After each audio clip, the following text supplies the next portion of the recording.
Staffing जैसा chapter और business studies को मैं बहुत ज़्यादा काम डाउन होकर पढ़ाना चाहता हूँ। जो मेरा माइक है वो कुछ ज़्यादा ही कंपैटिबल है मेरे कैमरा से, तो कुछ ज़्यादा ही तेज़ आवाज़ निकाल देता है, उसको थोड़ा इग्नोर करना। बिजनेस स्टडीज़ एक ऐसा सब्जेक्ट है जिसको बहुत ज़्यादा चीख चिल्ला के पढ़ाने का कोई मतलब नहीं बनता। सर वो बड़ी बड़ी केस स्टडीज़, वो बड़े बड़े क्वेश्चंस, उनको किस तरीके से लिखा जाए। सर एक ऐसी चीज़ बता दीजिए जिससे सारे क्वेश्चंस लग जाएं। सर वो की पॉइंटर्स दे दीजिए, सर इंपॉर्टेंट क्वेश्चंस दे दीजिए। कहने को अगर आप बात करें बिजनेस स्टडीज़ से तो आपके पास बहुत से बहाने हैं बिजनेस स्टडीज़ को ना पढ़ने के। शायद इस वीडियो से मैं आपको एक बहाना दे दूंगा कि बिजनेस स्टडीज़ आपका फेवरेट चैप्टर बन जाएगा। इस वीडियो में मैंने बहुत मेहनत करी है। स्टाफिंग में बढ़ने से पहले मैं एक छोटी सी कहानी सुनाऊंगा। वो कहानी कुछ इस तरीके की है। एक बहुत बड़ी कंपनी थी। वो बहुत बड़ी कंपनी कुछ भी नहीं करती थी, वो सिंपली प्रोडक्ट्स को बहुत ही ज़्यादा यूनिक और क्वांटिटी में ना भरोसा करते वो क्वालिटी पे भरोसा रखती थी। वो क्या करती थी, एम्प्लॉय से बहुत अच्छे से काम निकलवाती थी और जिस हिसाब से वो काम करते थे उस हिसाब से उनको पैसा भी देती थी। सिंपली क्या हुआ, लोग काम करते गए, वेतन लेते गए। लेकिन एक चीज़ वहाँ पे थोड़ी सी अलग थी। वो अलग ये थी कि जब भी कोई एम्प्लॉय काम करके निकलता था तो उसे एक सिक्योरिटी चेक से निकलना पड़ता था। वो सिक्योरिटी चेक और कुछ भी नहीं, उनका बैग चेक करता था। उस बैग में ये देखा जाता था कि जिस कंपनी में वो काम करते हैं उसका कोई प्रोडक्ट चोरी करके तो नहीं लिया जा रहा है। और ये सिक्योरिटी चेक में जब वो सिक्योरिटी चेक होता था तब उन लोगों को उतनी देर आइडियल खड़े रहना पड़ता था, जिससे उनका समय भी बर्बाद होता था। ये चीज़ उन एम्प्लॉयज़ ने एनालाइज करी और इसको एक अपॉर्चुनिटी समझा। उन लोगों ने क्या किया, अपने ही जैसे कुछ और एम्प्लॉयज को जोड़ा, गुट बनाया और केस फाइल कर दिया उस कंपनी के अगेंस्ट। सिंपली क्या हुआ, अपनी ही कंपनी पे केस फाइल करना एक बहुत बड़ी बात होती है। वो केस 8 साल तक चला और 8 साल तक चलने के बाद सिंपली क्या हुआ, वो एम्प्लॉयज उस केस को जीत गए। कंपनसेशन में उस कंपनी को near about 350 crore dollars compensate करने पड़े उन एम्प्लॉयज को। और ये कंपनी और कोई भी नहीं, हमारी जानी मानी एप्पल थी। सिंपली यहां पे आपको एक चीज पता चली है कि अगर आपकी स्टाफिंग थोड़ा बहुत भी गलत हो गई या फिर आपकी स्टाफिंग थोड़ी बहुत भी क्रूशियलिटी स्टेप से नहीं ली गई है, दैट मीन्स आपके बिजनेस के लिए बहुत सारी दुविधाएं शुरू होने वाली। जैसे फॉर एग्जाम्पल अभी हमने इस स्टोरी में देखा। स्टाफिंग एक ऐसा चैप्टर है जो आपको सिर्फ किस तरीके से इंसान को हायर करना ये नहीं सिखाता, किस अदब से, किस क्रूशियलिटी से, किस सीरियसनेस से और किन किन स्टेप से लोगों को हम लोग हायर करते हैं, वो सब कुछ हमारा स्टाफिंग सिखाता है। स्टाफिंग बस ये नहीं है कि लोगों को हायर कर लेना, लोगों को हायर करके उनके फ्यूचर तक की प्लानिंग हो जाती है अब स्टाफिंग में। स्टाफिंग एक बहुत इंटरेस्टिंग चैप्टर है एंड आई होप इस क्लास में तुमको बहुत मजा आने वाली है। बढ़ते हैं डायरेक्टली हम लोग चैप्टर पे। Thank you.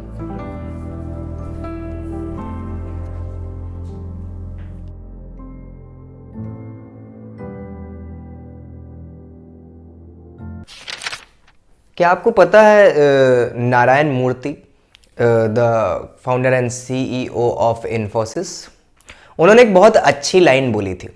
वो लाइन है, our assets walk out the door each evening, we have to make sure they come back the next morning. बहुत ज़्यादा अच्छी लाइन है और ये रिस्पेक्ट देती है उन एम्प्लॉयज़ को जो इन्फोसिस में काम करते हैं। कहने का मतलब ये है कि हमारे जो लोग हैं, जो हमारे ह्यूमन एसेट्स हैं, वो हर रोज़ हमारे इस बिज़नेस की दीवारों से बाहर जाते हैं और हमें ये मेक श्योर रखना चाहिए कि वो अगली सुबह वापस भी आए। एक ऐसी कंपनी या फिर एक ऐसा बिजनेस जहां पे आपका वर्किंग कंडीशन ही खराब है, आई डोंट थिंक सो कि वहां पे कोई काम करने वाला होगा। वहां पे कोई काम इसलिए नहीं करना चाहेगा कि ना ही आपके मनपसंद वेजेस मिल रहे हैं और ना ही आपकी वर्किंग कंडीशंस। ध्यान दें, एक बेस्ट ऑर्गेनाइजेशन वो नहीं जो प्लान्स बहुत ऊंचे ऊंचे रखे। एक बेस्ट ऑर्गेनाइजेशन वो नहीं जो ऑर्गेनाइज भी सब कुछ कर ले। एक बेस्ट ऑर्गेनाइजेशन वो है जो प्लानिंग भी करे ऑर्गेनाइजिंग भी करे और उन ऑर्गेनाइज्ड चीज़ों को परफॉर्म करने के लिए एक बेस्ट स्टाफ हायर करे। वो स्टाफ तभी बेस्ट हो सकता है जब आपका स्टाफ 100% उस जॉब को लेने के लिए एक्साइटेड हो। वो वाइब्रेशन, वो एक्साइटमेंट दिखनी चाहिए उसके अंदर। अगर आपने ये एक्साइटमेंट और ये वाइब्रेशन किसी भी एम्प्लॉय के अंदर देख ली, दैट मेक श्योर यू आपकी जो कंपनी है वो बहुत ऊंचे जाने वाली है। लेकिन ध्यान दीजिएगा, वो वैल्यूएबल एसेट्स जो आपकी कंपनी को ऊपर ले जाती हैं वो कभी भी आपकी कंपनी को नीचे भी कर सकती हैं। एप्पल का एग्जांपल दे दिया है और दूसरी कंपनीज हाई पेस दे के उनको ललचवाती हैं, जिसके मेजर्स और वो सब कुछ हमारी इस स्टाफिंग चैप्टर में है। ये इंट्रोडक्शन पार्ट जो आपकी बुकों में इंग्लिश में चीजें लिखी गई हैं उसको हिंदी में कन्वर्ट करके हमने बताया है। सिंपली स्टाफिंग का मतलब कुछ भी नहीं है। स्टाफिंग का मतलब है लोगों को हायर करना। लोग कौन से? जो आपकी कंपनी के लिए बेस्ट हों, वो लोग जो आपकी कंपनी को ऊंचाइयों तक ले जाएं, वो लोग जो आपके विजन को समझें और उस पर 100% काम करें, वो लोग जो सारी चीजों को वेल ऑर्गेनाइज्ड वे में करें, इफेक्टिवली भी और एफिशिएंटली भी। आई होप ये जो स्टाफिंग का ओवरऑल कंसेप्ट है और इंट्रोडक्शन है आपके समझ में आ रहा होगा। बढ़ते हैं इसके नेक्स्ट टॉपिक पे। चलिए नेक्स्ट टॉपिक जो है हमारा मीनिंग ऑफ स्टाफिंग को देखते हैं। Staffing is that part of the process of management which is concerned with obtaining, utilising and maintaining a satisfactory and satisfied workforce. Sir ऐसा चैप्टर जहां पे आपके प्रोग्रेस की ही बात नहीं हो रही है, बिल्कुल सही है। यहां पे स्पेशल ध्यान आपकी ह्यूमन रिसोर्सेज को दिया जाएगा। सर ह्यूमन रिसोर्सेज क्या होते हैं? ह्यूमन रिसोर्सेज और कुछ भी नहीं, आपके वो रिसोर्सेज जो लिविंग बीइंग हो। सर एनिमल्स भी तो हो सकते हैं, लाइव स्टॉक। बच्चा लाइव स्टॉक आपके कभी भी वर्कर नहीं हो सकते। हाँ वो एक ज़माना था जब जो आपका जो बुलक कार्ड्स एंड ऑल हुआ करती थी, लेकिन फिर भी उसका वो भी जब हुआ करती थी, आज के ज़माने में भी जो रखते हैं उनकी केयर करते हैं। सिंपली कहने का मतलब ये है, यहाँ पे कोई लाइफ स्टॉक के बारे में बात नहीं हो रही है, यहाँ पे बात हो रही है उन इंसानों की जो काम करते हैं ऑर्गेनाइजेशन में। और जो लोग काम करते हैं ऑर्गेनाइजेशन में, ओवरऑल उनका मेंटेनेंस और उनको हायरिंग करना ही आपका स्टाफिंग कहलाता है। अगर हम इसकी डेफिनेशन में देखें तो स्टाफिंग इज ए पार्ट और of the process of management. ध्यान दें यहां पे, ये एक पार्ट है प्रोसेस ऑफ मैनेजमेंट का। कहने का मतलब ये है कि ये भी एक छोटा सा पार्ट है मैनेजमेंट का। जहां पे आप प्लानिंग ऑर्गेनाइजिंग करते हैं वहां पे आपको कहीं ना कहीं स्टाफिंग भी करनी होती है। सर स्टाफिंग का मतलब इससे पहले सिर्फ हायरिंग सुना था, हमने ये नहीं सुना था कि उनकी केयर करना, उनके फ्यूचर के बारे में बात करना, ये सब भी स्टाफिंग में आता है। बिल्कुल सही, आपका ये सब भी स्टाफिंग में आता है। पहले एक जमाना था जहां पे स्टाफिंग को बहुत छोटे स्तर पे देखा जाता था, जहां पे लोगों को हायर करके काम खत्म हो जाता था। आगे देखा गया कि ऐसे लोग को हायर करना बहुत डेडली हो सकता है हमारे बिजनेस के लिए, तो स्टाफिंग का स्तर आगे और बढ़ाया गया और स्टाफिंग को इंप्रूव किया गया। इसीलिए आज स्टाफिंग मैनेजमेंट के अंदर आता है। अगर यहां पे देखें आगे, which is concern with obtaining, utilising and maintaining a satisfactory and satisfied workforce। एक ऐसी प्रोसेस जहां पे हम ऑब्टेन मतलब प्राप्त करते हैं, यूटिलाइज करते हैं उन्हीं लोगों को जो हम लोगों ने, जिन लोगों को हमने हायर किया है, मेंटेन रखते हैं एक satisfactory and satisfied workforce. Satisfactory and satisfied workforce का मतलब यह है कि एक ऐसा इंसान उस जॉब पे लगा है जो उसकी नीड की जॉब है। अगर एक ऐसा इंसान जिसको डॉक्टरी में मन करता है और उसको अगर आप चार्टर्ड अकाउंटेंट बना देंगे, दैट 100% श्योर कि वो एक ना एक दिन वो उस जॉब को छोड़ देगा। लता मंगेशकर को आप क्रिकेट खिलवाएंगे तो क्या होगा डिजास्टर, वो आपको भी पता है। सिंपली यहां पे कहने का मतलब ये है कि ऑब्टेन करना, यूटिलाइज करना उनको और उनको मेंटेन करना एक सेटिस्फैक्टरी एंड सेटिस्फाइड फोर्स। ठीक है, सेटिस्फैक्टरी एंड सेटिस्फाइड फोर्स का मतलब ये है कि अपने मन से उनकी चहीती जॉब दिया है जिससे हमें स्पेशलाइजेशन और उनको सेटिस्फैक्शन मिलता है, तो उनको ऑब्टेन करना, उनको यूटिलाइज करना और उनको मेंटेन भी करना, ये सब कुछ कहां पे आता है? ये सब कुछ नन अदर देन आपका स्टाफिंग में ही आता है। ठीक है, आगे इसमें बढ़ेंगे। Obtaining and maintaining of competent personal, ये भी आपकी मीनिंग ऑफ स्टाफिंग में ही है आपकी बुक में। कंपीटेंट का मतलब बहुत सारे बच्चों को नहीं पता होता, सर कंपीटेंट का मतलब क्या होता है। कंपीटेंट पर्सनल, या फिर आप जब आपकी अपनी बुक की रीडिंग करेंगे तो कंपीटेंट पर्सनल का मतलब आप बहुत ज्यादा दिमाग खराब कर सकता है आपका। कंपीटेंट पर्सनल का सिंपली मतलब ये है कि सक्षम पर्सनल।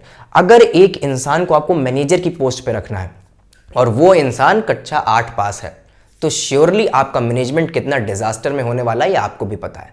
अगर हम यहां पे बात करें कंपीटेंट पर्सनल की, तो एक ऐसा इंसान जिसने बीबीए और एमबीए कर चुका है एक बहुत अच्छे कॉलेज से, तो उसको हम लोग कंपीटेंट पर्सनल बोलेंगे या फिर कंपीटेंट पीपल बोलेंगे। सिंपली कहने का मतलब जो है ये है कि ऐसा बंदा जो 100% एलिजिबल हो उस जॉब के लिए, उसको कंपीटेंट पर्सनल कहा जाता है, मतलब 100% सेटिस्फैक्टरी पर्सन।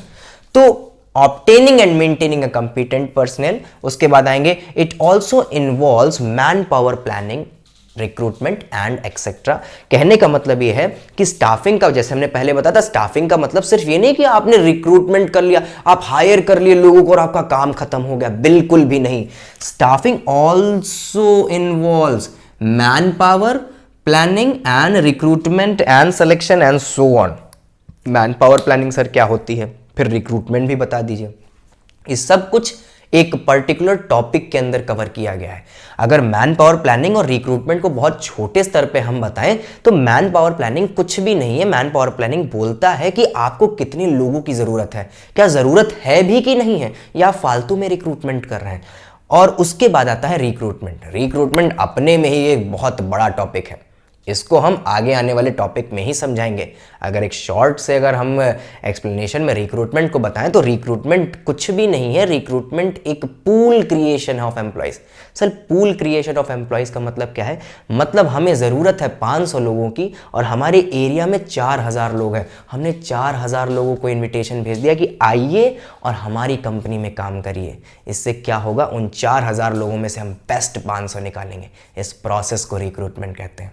अभी छोटे स्तर पे पढ़ाया है, अभी और बहुत वास्ट तरीके से पढ़ेंगे आने ही वाले टॉपिक में। रिक्रूटमेंट बस इसके बाद ही आएगा आपका। उसके बाद आता है staffing fills the organisational structure. और ऑब्वियसली पता है स्टाफिंग तो ऑर्गेनाइजेशनल स्ट्रक्चर को फिल ही करती है। एक ऐसी ऑर्गेनाइजेशन जिसमें स्टाफिंग ही अच्छी ना हो तो क्या कभी वो ऑर्गेनाइजेशन बहुत अच्छा परफॉर्म कर सकती है? ऑब्वियसली बात है, आपका आंसर ना होगा। ये स्टाफिंग कुछ भी नहीं करती, ये ऑर्गेनाइजेशन और जो सक्सेस का गैप होता है इस गैप को फिल करती है। आई होप जो इंट्रोडक्शन ऑफ स्टाफिंग है बहुत अच्छे से समझ आ गई होगी। बढ़ते नेक्स्ट टॉपिक। नेक्स्ट जो टॉपिक है हमारा वो हमारा है इंपॉर्टेंस ऑफ स्टाफिंग। ध्यान दें, बिजनेस स्टडीज का एक उसूल है कि अगर importance, significance and all these stuff ना दें तब तक उनका चैप्टर पूरा नहीं होता। तो सारी चीजों में अगर कंटिन्यू करा है तो इस चैप्टर में भी कंटिन्यू करना पड़ेगा। इंपॉर्टेंस ऑफ स्टाफिंग क्या बताता है? कुल 5 तरीके की इंपॉर्टेंस आपके कोर्स में है। सबसे पहली इंपॉर्टेंस है filling jobs with competent personnel. जो चीज हमने अभी इंट्रोडक्शन में बताई है वही चीज यहां पे आ गई। Filling jobs with competent personnel का मतलब यहां पे ये है कि आपको स्टाफिंग के तहत कंपीटेंट पर्सनल मिलते हैं। अगर आपने बहुत अच्छे और क्रूशल तरीके से स्टाफिंग की है तो कंपीटेंट मतलब सक्षम पर्सनल आपके लिए जो जरूरी है, जिनकी आपको तलाश है, वही पर्सनल मिलेंगे आपको। अगर अच्छी स्टाफिंग आपने कर रखी है तो filling job with competent personnel that means आपको बेस्ट एम्प्लॉयज ही मिलेंगे। पर ध्यान देना, वो सारे फंक्शंस ऑफ स्टाफिंग, वो सारी प्रोसेस, वो सारी चीजें आपको क्रूशियलिटी से करनी पड़ेंगी, मतलब 100% सीरियसनेस के साथ। वरना आप लाने कुछ जाएंगे और इंसान आ कुछ और जाएगा। आपके सपने तो चाहे जितने बड़े हों लेकिन पूरा का पूरा बिजनेस धरा का धरा रह जाएगा। नेक्स्ट बढ़ते हैं इंपॉर्टेंस में हमारा बेटर परफॉर्मेंस। ऑब्वियस सी बात है, इसमें हमें कुछ आगे एक्स्ट्रा बताने की जरूरत नहीं है कि आपने अगर अच्छे एम्प्लॉय से भरा हुआ आपका पूरा का पूरा बिजनेस है तो परफॉर्मेंस बेटर होने के चांसेस बहुत ज्यादा बढ़ जाते हैं। सिंपली ये जो ऑप्शन है, जो आपका इंपॉर्टेंस है बेटर परफॉर्मेंस, यही बताता है कि अच्छी स्टाफिंग का मतलब है आपकी परफॉर्मेंस में एक बहुत अच्छा बूस्ट आना। उसके बाद बात करते हैं सर्वाइवल एंड ग्रोथ। अगर आप एक ऐसी एम्प्लॉई मेंटेन रखते हैं, ऐसे पर्सनल मेंटेन रखते हैं जहां पे सारी चीज एवरेज होती है, एवरेज का मीन्स उनका काम एवरेज है, उनका वर्किंग आवर एवरेज है, उनका सब कुछ एवरेज है। तो ध्यान दे, जो आपकी कंपनी की ग्रोथ है वो एक ना एक दिन नीचे आती चली जाएगी और एक ना एक दिन आपको पूरी की पूरी बिजनेस बंद करनी पड़ेगी।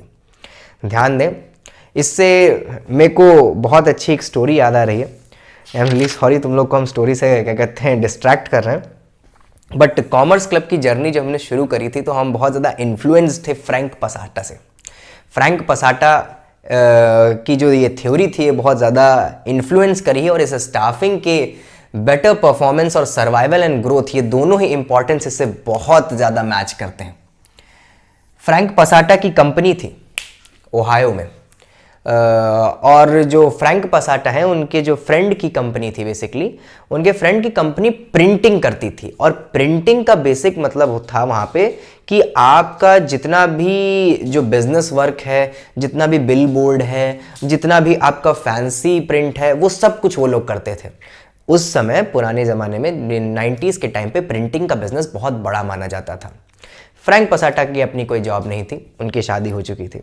वो अपने दोस्त के पास जाते हैं जिसकी प्रिंटिंग की कंपनी थी, उससे कहता है कि मुझे काम करना है, मुझे मैनेजमेंट करना है, मुझे कोई भी अपने एक क्या कहते हैं जो ब्रांच हो उसमें डाल दो, बेकार से बेकार ब्रांच में डाल दो, मैं उसको 2 महीने 10 महीने 1 साल के अंदर बहुत ऊपर ले जाऊंगा। तो जो उनका फ्रेंड था उसने कहा चलो ठीक है। उसकी एक ब्रांच थी वो बहुत ज़्यादा लोअर उसमें थी, मतलब बहुत ही ज़्यादा कम प्रोडक्शन होता था उसमें, वहाँ के लोग बड़े नालायक थे। वहाँ पे उसने पोस्टिंग है वो कर दिया उस जगह पे, और वो जल्दी से घर गया। उसने अपनी बीवी से कहा कि जल्दी से पैकिंग करो, हम लोग को जाना है डायरेक्ट, और हमारी पोस्टिंग लग गई, अब मैं तो सब कुछ बदल दूंगा जैसे ही जाऊंगा मैं उस ब्रांच में। उसने कहा ठीक है, सब लोगों ने पैकिंग करी और चलते गए। अगले दिन 8 बजे मीटिंग रखी। फ्रैंक पसाटा नए मैनेजर थे वहाँ के, और एम्प्लॉयज़ को बताया गया कि आपके नए मैनेजर हैं, सुबह 8 बजे मीटिंग ली है।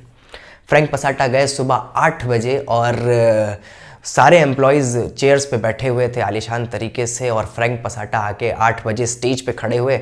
उन्होंने कहा, बस एक क्वेश्चन सिंपल सा पूछा उन एम्प्लॉयज़ से कि आपको यहाँ पे किस चीज़ की कमी दिख रही है। तो सबने कहा कि सब कुछ है, एसी है, कॉफ़ी मशीन है, सब कुछ तो है यहाँ पे, कोई चीज़ की कमी नहीं है। तो फ्रैंक पसाटा का आंसर ये था कि यहाँ पे कमी है। लोगों ने पूछा किस चीज़ की कमी है, उन्होंने कहा कस्टमर्स की कमी है। Go and find some customer, meeting is over.